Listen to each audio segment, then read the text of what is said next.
Lily Swarn, would you like to read from? She's from two places, India and USA. She's currently in USA now. The last time she was with us, there were armed drones above her house, and there was a war between Pakistan and her her, her country. Lily, you there? Yes, thank you so much for having me. And it's always an honor to be part of this very, very exclusive band of human beings. And I'm a fan of all these people, and some I've heard before, Virgin, and some I've met personally. So this is wonderful. So here goes. Let me start by telling you a bit that I have just finished publishing my ninth book, and it's about love and peace. It's called A Bidwell Tiara. And out of my other work, uh, there is a novel, a book of essays, a book of food, but my most loved work is poetry. So here goes the first one called Mending a Torn World, with your permission, please, ladies and gentlemen. Mending a torn world. They are jagged tears like my shirt ripped up by bullying racist gangs. There seems to be no logic to the frightening separatist supremacy drunk lobbies.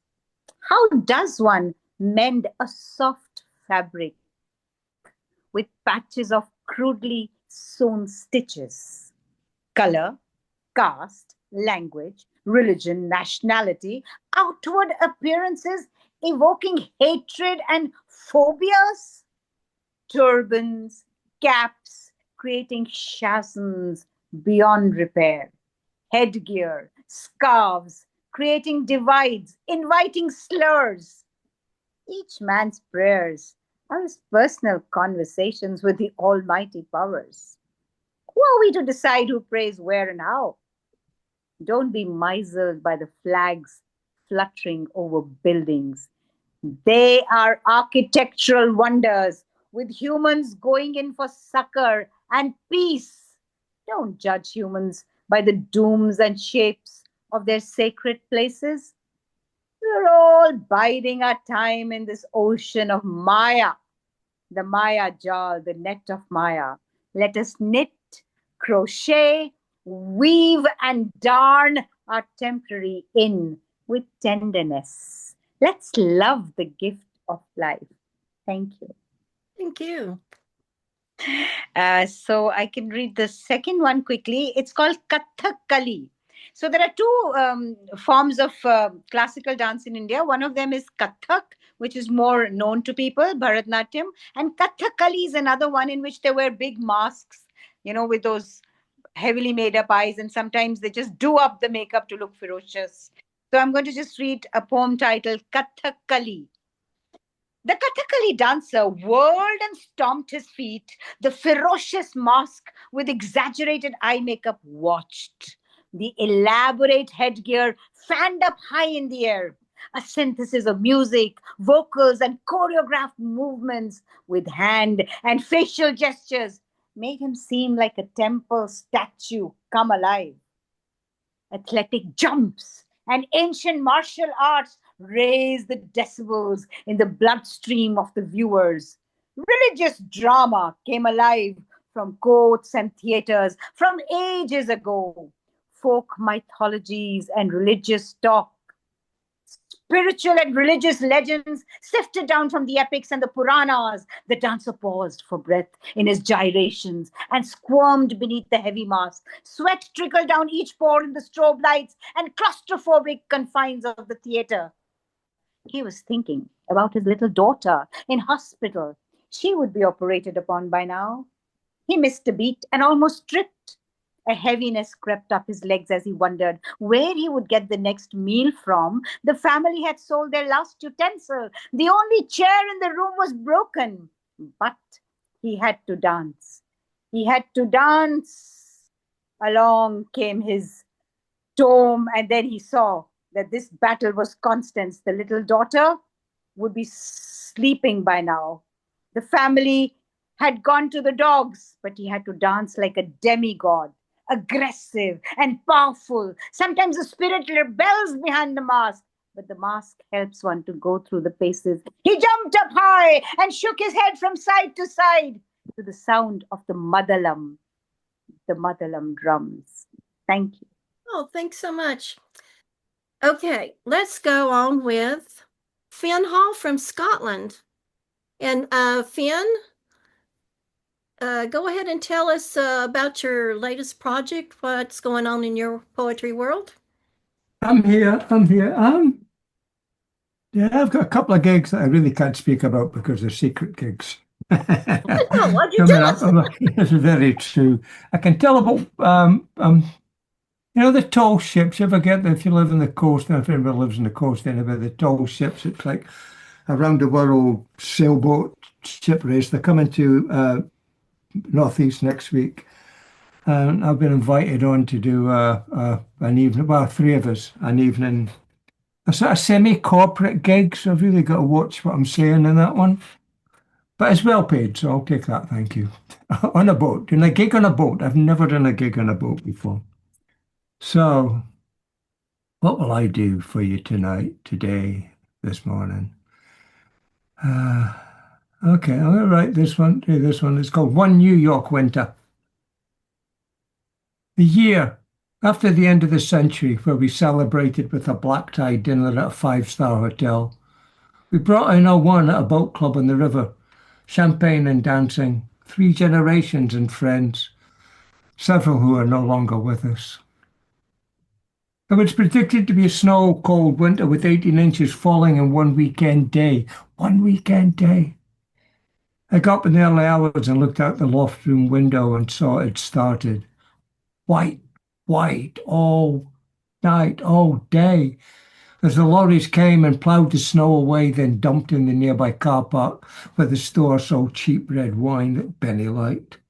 He drank it with dinner before going into the city to soapbox preach.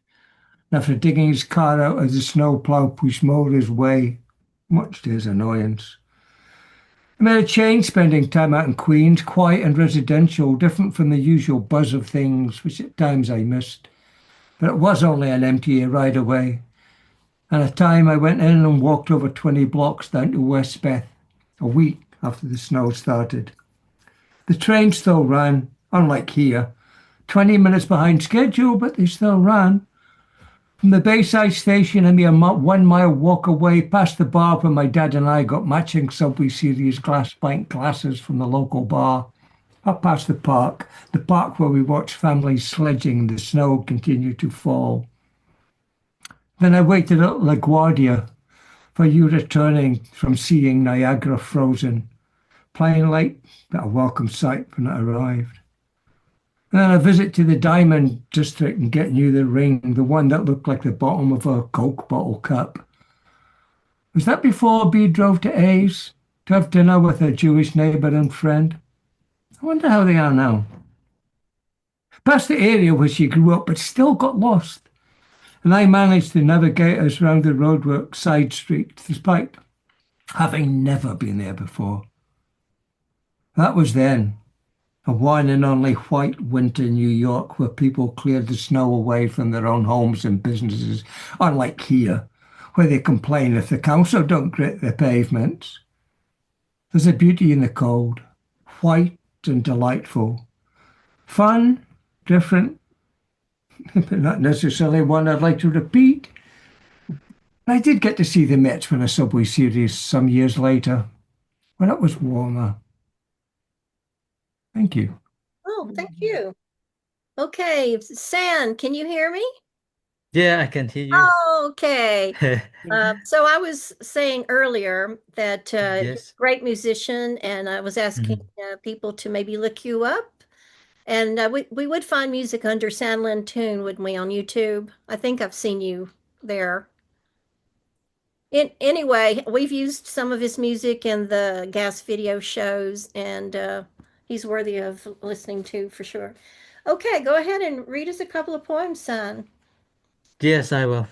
So this one I call literary involution.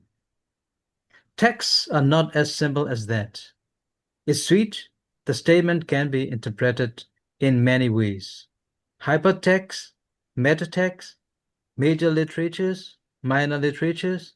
Complexities are in those codifying interpretations on whatever text, images, or experiences. When offline off, online on, taken in virtual room, scripts for contents, genre, forms, and themes, subject matters, all are on literary minds. Function literally, shaping things with auto-narration or meta-narration, in the process of words and meanings, and the pursuit of epistemology. Culture brains, not AI purely human science. They can be digitalized, truly Asian path, not necessarily protected with intellectual rights, accessible to everyone. So another one I will read, it's called Omelette Will Be Ready for You. It's a kind of a funny poem. Don't be finicky about food. Fried chicken this time, spicy mutton, and sardine next time. Even you think about barbecue occasionally, you created a lucket menu from your fathomless imagination. I'm fed up with your insatiable palate. In this difficult time, I have prepared good enough food from scanty provisions, which I bought from open markets. Whenever I went there, I wore a mask, hid my beauty, why I feel hid behind the mask. You just stay at home cozily, being grouchy for food I cook. What a man you are. Behaving like a food authoritarian. You said it was a mandatory task for a wife.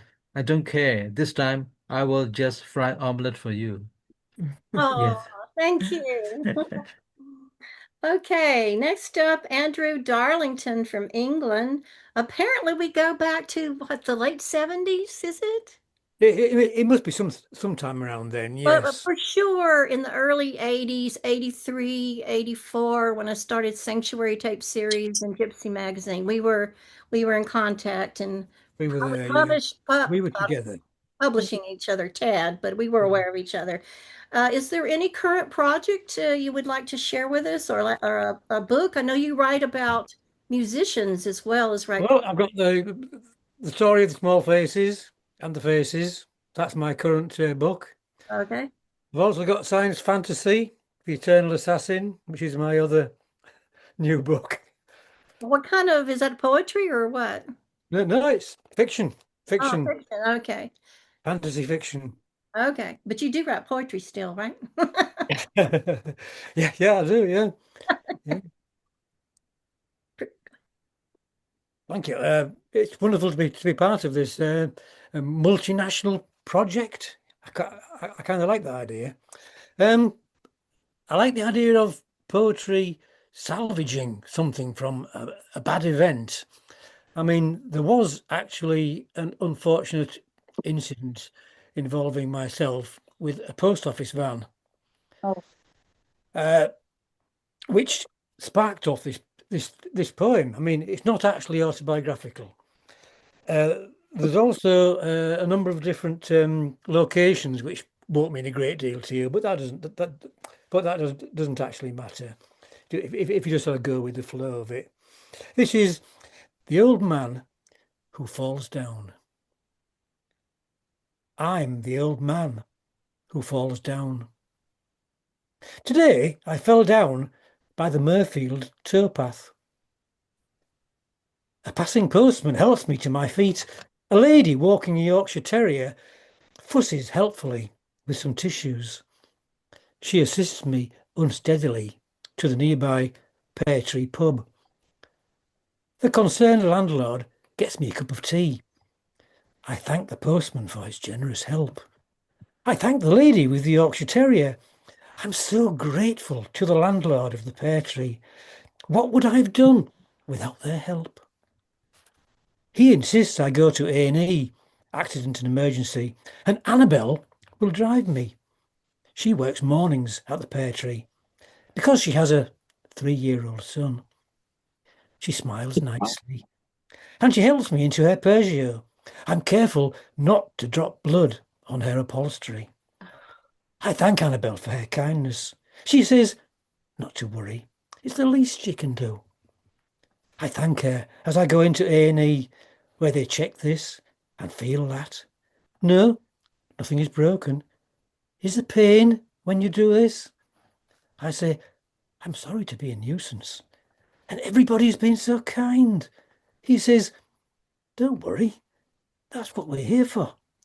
And it's reassuring that ordinary folk are so helpful.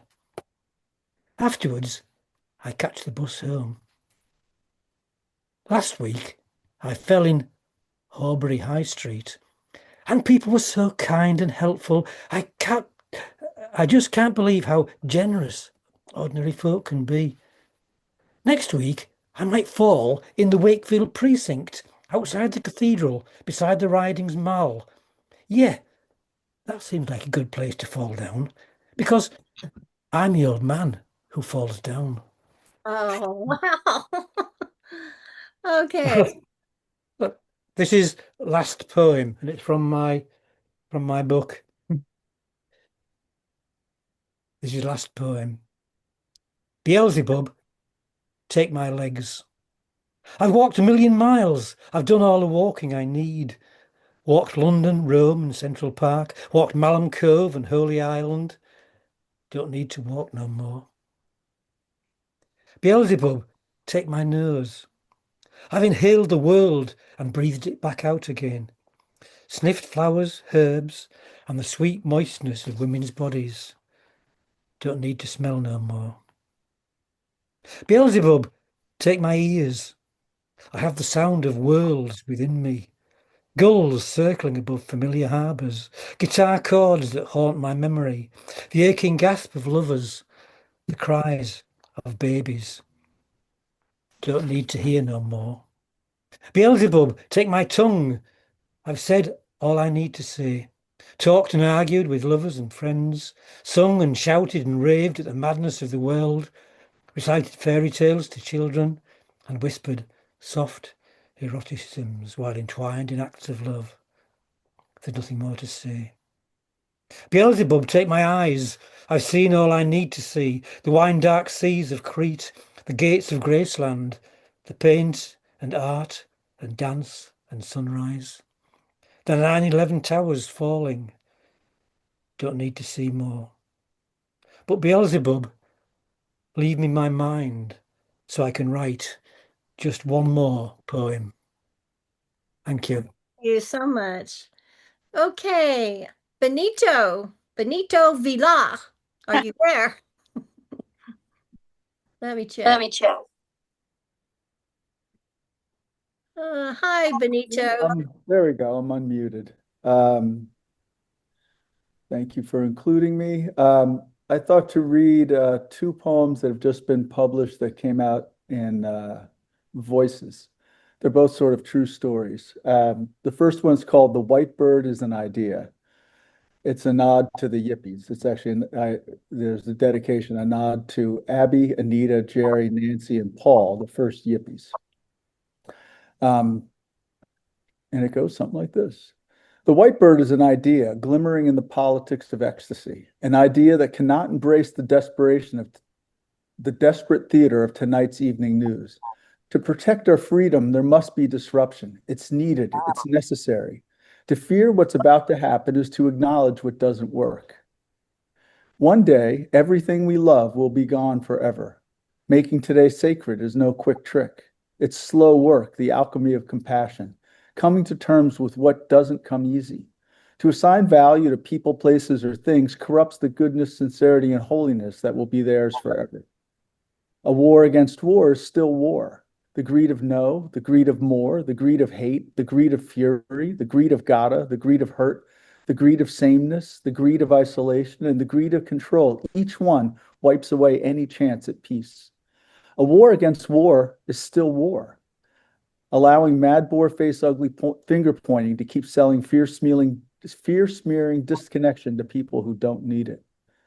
This new America is trapped by its pettiness, exploding its own fate while mumbling about destiny, caring about money and little else. Our pledge to interdependence, it's gone. Lady Liberty's been set ablaze and the fireboats can't reach her. Her meaning, her hope, her promise, they're burning. The truth lives in the obvious, like in the smart mouth music of the blues.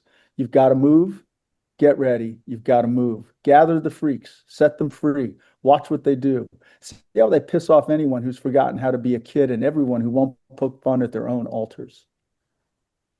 That's that. Some of the beginning part was actually part of a poster that the Yippies did to announce a meeting. So that's why I dedicated to them. And I had the good fortune of getting to know Paul Krasner. Anyway, the theme in Voices this year was mysticism, spirituality, and prophecies. Oh, mysticism, prophecies, and marigolds. And the second poem, which keeps avoiding me, is called In Meditation. It's somewhat a true story as well. In meditation. In meditation, it's not that the buzzing fly goes right through me or falls into an open chute of me, burning up in my fire to a new birth somewhere else, but the fly does stop bothering me. It may be that there's no one home to give it what it wants, or it may be that it stops seeing me as a place to land, whatever that it is. The fly goes off where its needs can be met, out there riding with the wind.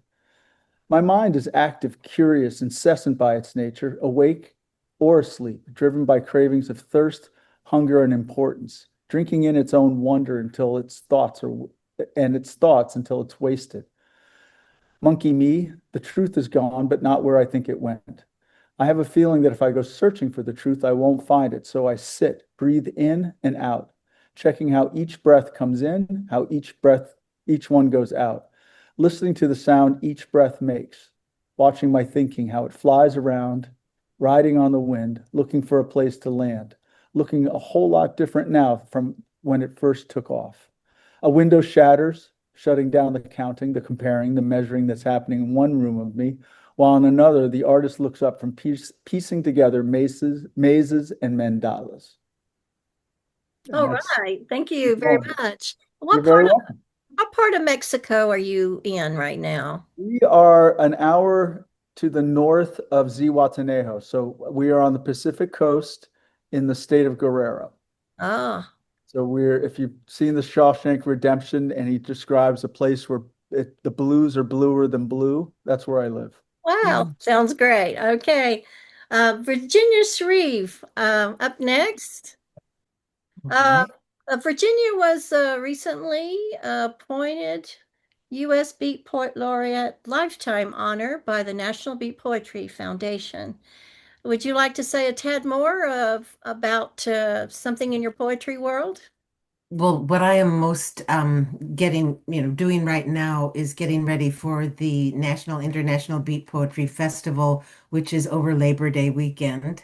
And there's just a lot to get together for that. And we're really looking forward to seeing whoever can come. I hope Karin will be there. I don't know if Lily will or not this year. I would love to. I hope I do. Anyway, I'm going to read, this is an older poem, but I haven't read it for a long time. It's called Philosophy of 13, No Waiting, No Blackbirds. 1. Sometimes, if you are smaller, weaker, slower, you just got to own a bigger crazy. 2. It is seldom advantageous to impersonate an expiring wildebeest. 3. We will never have Paris. Your Chinese girlfriend threw walnuts at you. I was secretly married to a man in Texas. 4. If your dog wants to roll in you, it may be time for some serious personal grooming. 5. Do not trust a man who says, believe me. Do not marry a man who eats the last brownie. 6. It is wise not to antagonize crows. They remember your face and know which car is yours. 7. When winter sky is that deep clenching blue, almost violet, it is nearly enough to make you forsake red. 8. You may find yourself groping a married sergeant in a taxi in Budapest, or you may not. Life is uncertain, sometimes sweaty. 9. Not everyone can taste colors or swallow music like air. 10. I will not tell you how to mourn. Sometimes it is weeping. Sometimes it is cake. Sometimes it is becoming yourself inside out.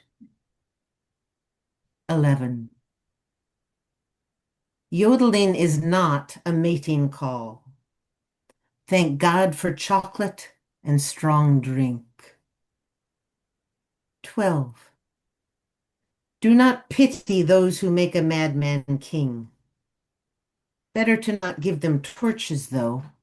Fiddles, maybe. 13.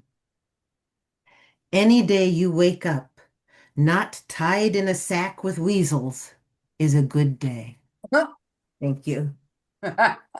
Fuck yeah. Go ahead and read another if you like. Oh, okay, I've got a short one. In winter, I dream of tomatoes. I think the apple was not the sinful, too crisp, too clean, too done with in a bite. It was the tomato.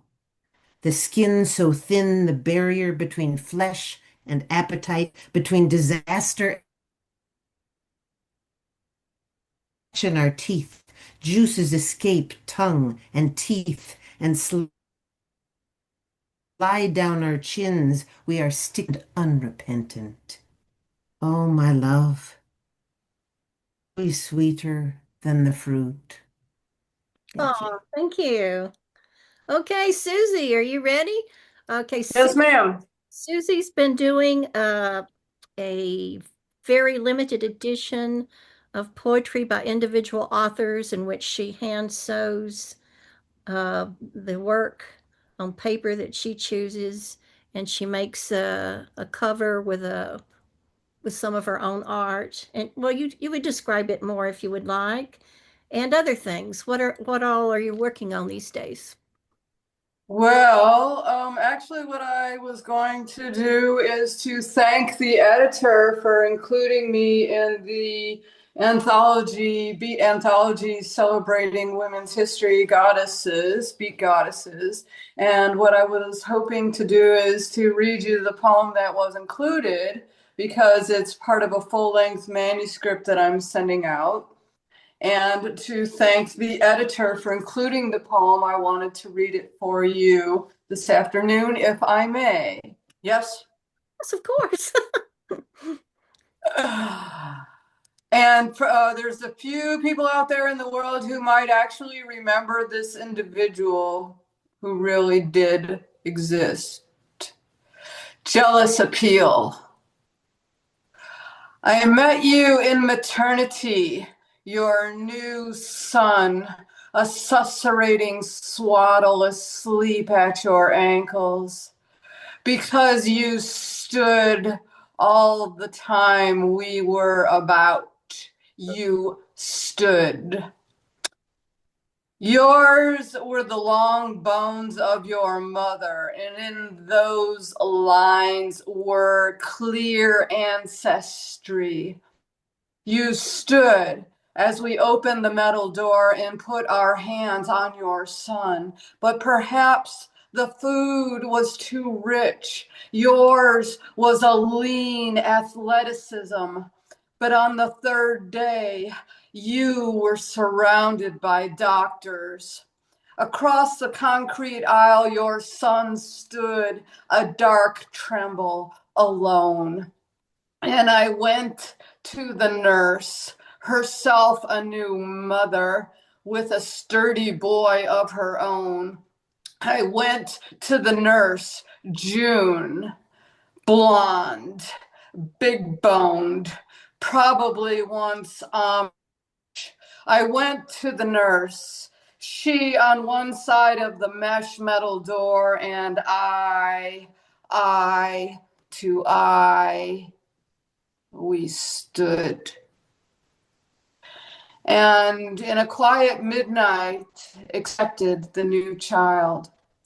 We had come to have the habit of sleeping on the memorial graves of the ancestors during lunch, the quiet hour. I had been told you were down the hill, and I went to see you during the quiet hour. You stood alone in your concrete room, looking through the barred window. There was a brush next to the door, and I slid the metal panel upon its track. Upon your regal shoulder I laid my hand. You stood for me, looking out of the barred window into a distance beyond time. Upon the grave of your grandfather I slept, and past the ginger shine of your father in the glow of any day's end. Later years would see the fame of your last son, valid in blood, his own lines saluted. You would stand until the doctor came, until the needle came to lay you down. All right. Thank you, Susie.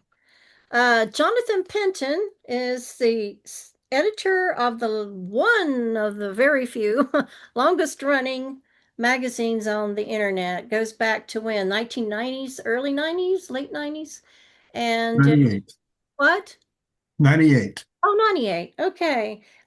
Is there anything else you would like to share about poetry projects you're working on? Well, I just finished a manuscript called A Limited Number of Miracles, and I'm going to read from it today. It's based on sculptures I found in the New Orleans Sculpture Garden. I tried to write a poem about each sculpture, and I have a few from it. Spider. Is there room for anxiety here? Is there room to float, to hang, to twist one's head around like a nightmare of black vomit and no brakes? We are getting better. Yes, we are growing and strengthening and chasing our higher selves. Is it too late for failure? For I feel failure coming on, rising itself above me, defeat in a moment of celebration. And I don't see a space for that anymore. I don't see much of anything when you cut down past the poison dreams. All right. This is called Monkeys. This, then, is the nature of evolution. You knew it was messy. You thought it had a point, that one state of fitness was preferable to another. But this is how the primates end, taking all the mammals with us. The Neanderthals are gone, the chimps, too, though the monkeys remain, desperately trying to change, all tails and asses and unclenched fists. If the rainforests live, we'll wish them the best, though we know they will regret success. These are short. You want me to read another? Yeah, Okay. a couple more. They're pretty short. And Okay. All right. This is called Four Lines Oblique. When I was 17, I wrote a short story based on a line from Lucy in the Sky with Diamonds. When I was 35, I knew better. When I revolve in the wind, I like to call it progress, although sometimes I know better. Still, there is always time to make a new mistake, or at least there has been so far. Mourning my teenage self and the way that poets age, learning so slowly till we learn to twist in the autumn of the movement of a bottle, forgotten underneath the village green. Thank you. thank you very much. Okay, Karin Warinsky, tell us something about what you're doing in the poetry world. Okay, well, I am getting, well, not getting ready yet, but we'll have a fall series where I run poetry events through the Poets at Large group. So I've been asked to continue on at the Vanilla Bean Cafe, which is in Pomfret, Connecticut. And I'm still doing stuff out at Roseland Park in Woodstock, so I'm happy about that. And I'm in the middle of my book launch for my newest book. Ta-da! It's called Beauty and Ashes. It's my fourth collection. And so I'm going to read three for you from it today. And my husband and I take our trash to the town dump to save money. And the fancy word for the town dump is the transfer station. And so this is called Screaming at the Guy at the Transfer Station. I give it my all, you know, this recycling thing. Been on it since the first Earth Day, picking up, packing out, reusing and using till things are thread thin bare. It was an accident, tossing the rusty lawn chair, its moldy bug encrusted pink lining well past prime, into the bulky waste. And he yelled at me, the little guy at the transfer station. The sign says no metal, he yelled. No metal. He was right.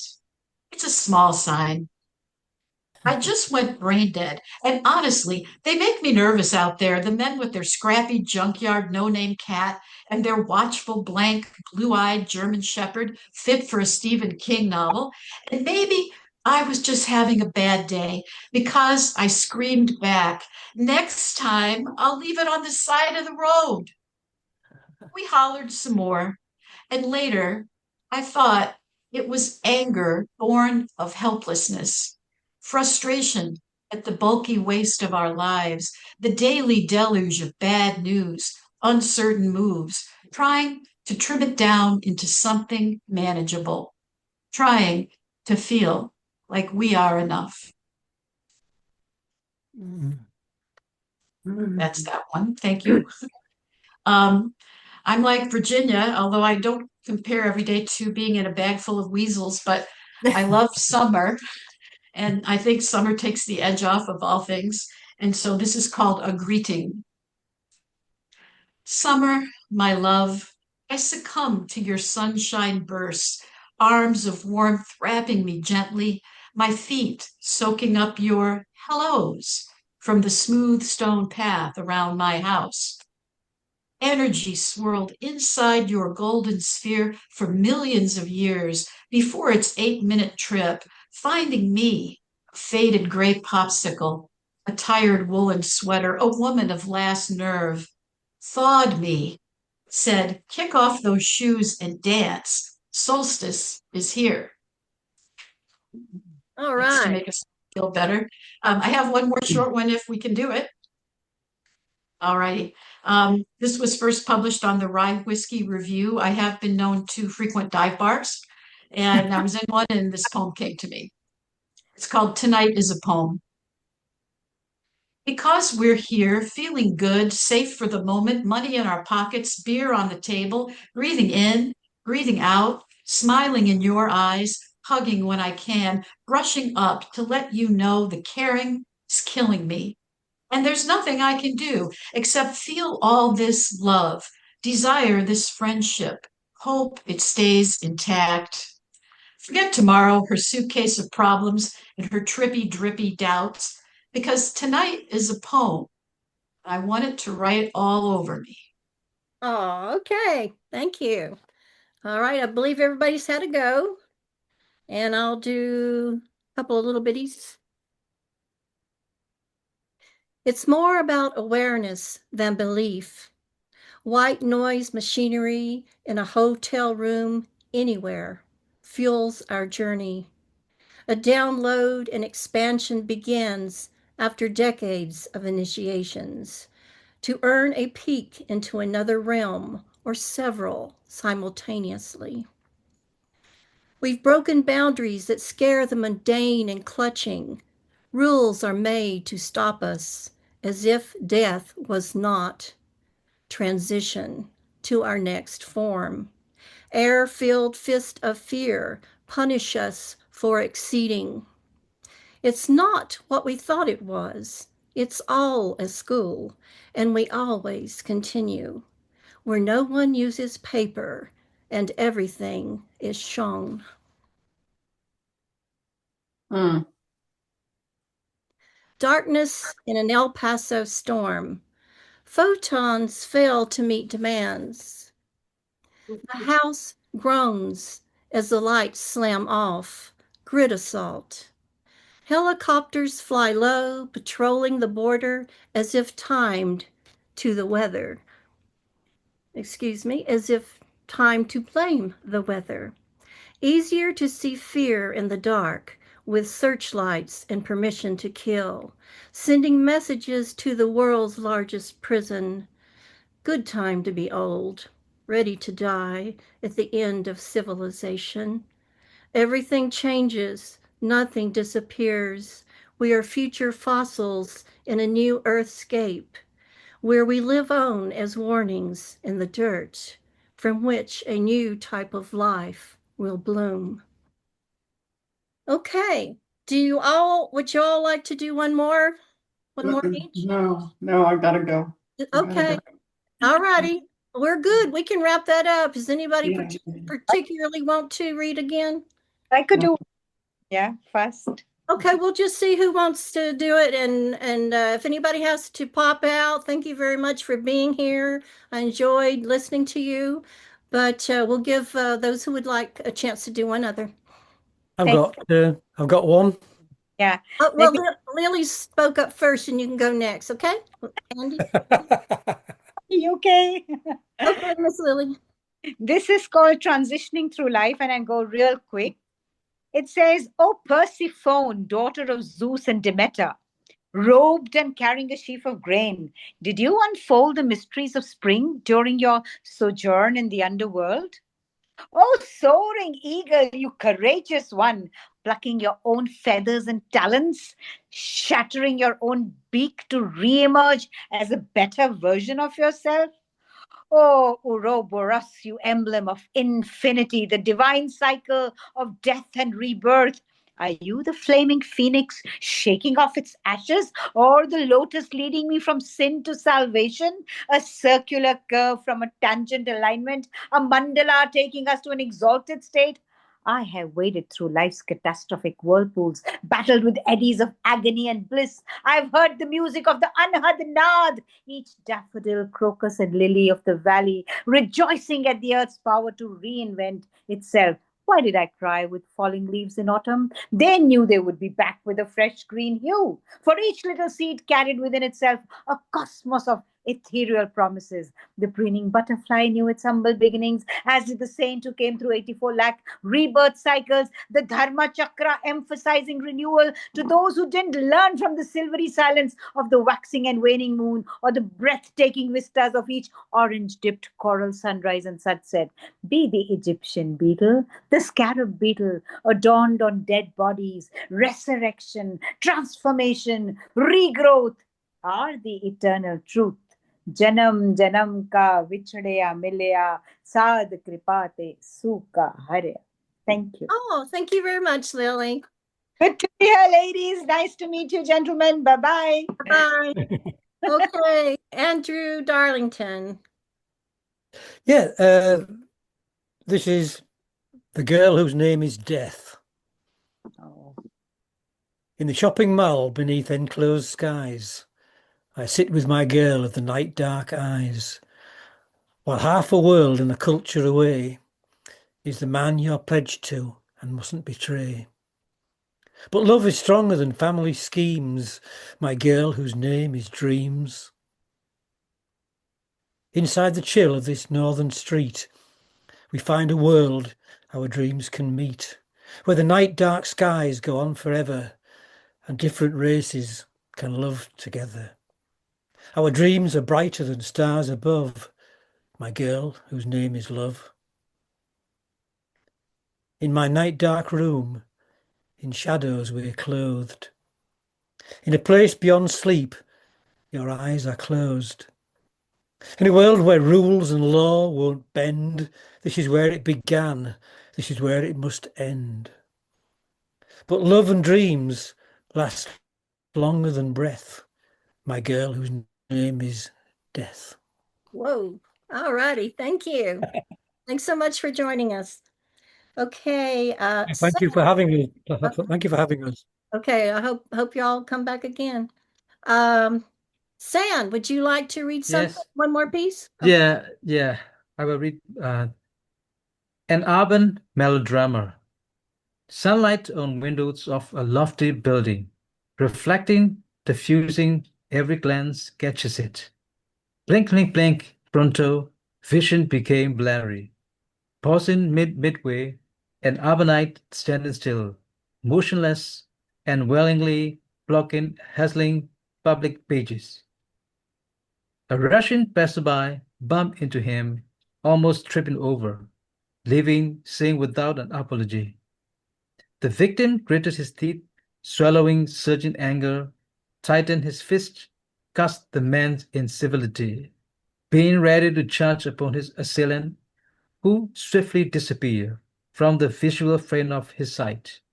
The victim cast his helpless situation, again casting a glance at the sunlight on previous windows, beholding the smug within the frame of them, mock his humility blatantly, reflecting one of and all, emitting from the windows. His vision became unclear, while other pedestrians hurriedly walked past by him, being unaware of his sheer vagaries. All right. Thank you very much. And it's probably like nearly 4 o'clock in the morning or something, isn't it? No, just yeah. Okay. Alrighty. Let's see. Benito Vila, would you like to read another? Yes. This is a poem that was just included in Love Love magazine. It's entitled "It Turns Out I'm in a Dream." And it goes like this. I read ahead. I checked the stars. It turns out I'm in a dream and you're here with me, jumping off rooftop. Yeah, I can't even say it. Jumping off rooftops, flying. My huge sense of me finally light, making it clear to me, maybe to you, that there's more to being who we are, where we are, and how we're feeling, more to the flickering that we do than we can ever hold on to. Well, thank you. By the way, I'm hosting the Voices reading next Saturday, Okay. 1 Mountain Time. So maybe I'll see you there. Okay. Let's see. Virginia Shreve, would you like to read another piece?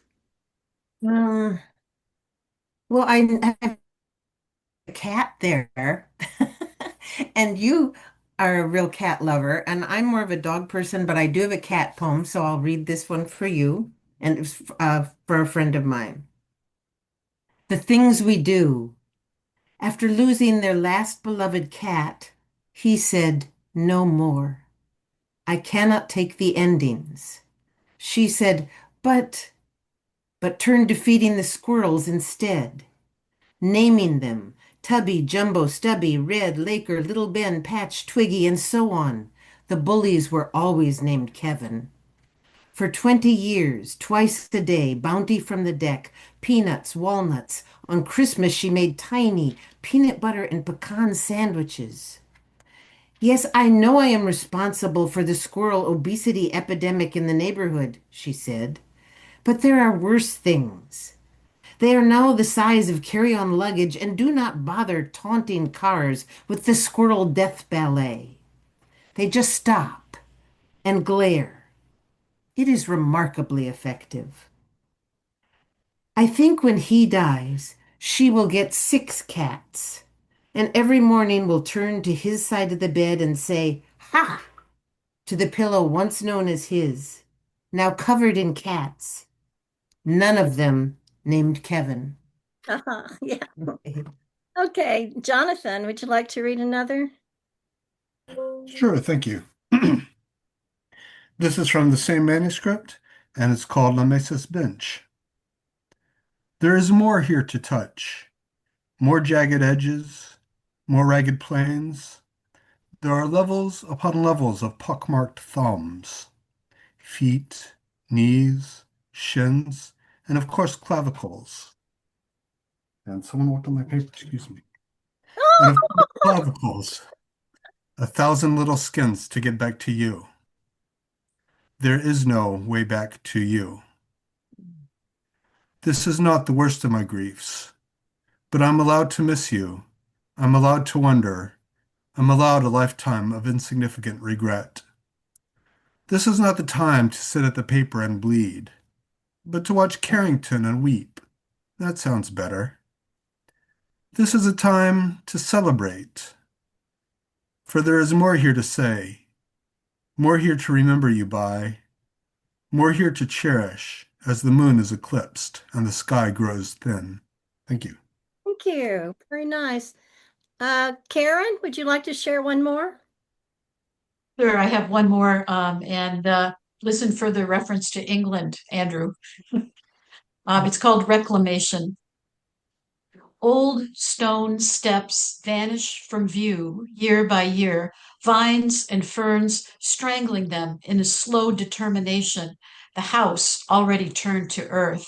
But the stones, though hidden, remain fixed, like how bright summer light overtakes spring's delicate tinge, or how fall grabs the bolder greens, splashing them leaf by leaf with jewel tones of vermilion, aubergine, cerulean. How winter withers that beauty in its own strong grip, each season reclaiming its place. Hearts too can be reclaimed, like the Lycinidae of England, velvety blue butterflies nearly lost in the depleted meadowlands, re-emerging with care, with tending, with desire for another chance at love. All right. Thank you very much. Okay, I've decided to, since Jonathan is here, back in 2018, his press published this book. It's called Left Hand Dharma from Unlikely Books, still available on Amazon, right, Jonathan? And it's like it's almost 200 pages. And not only did it have new poems at the time, but poems rescued from several chapbooks from the 80s and 90s. And I'm going to just grab one. It might be silly, it might be serious. So let's see what happens. Okay. This one is from Late Night.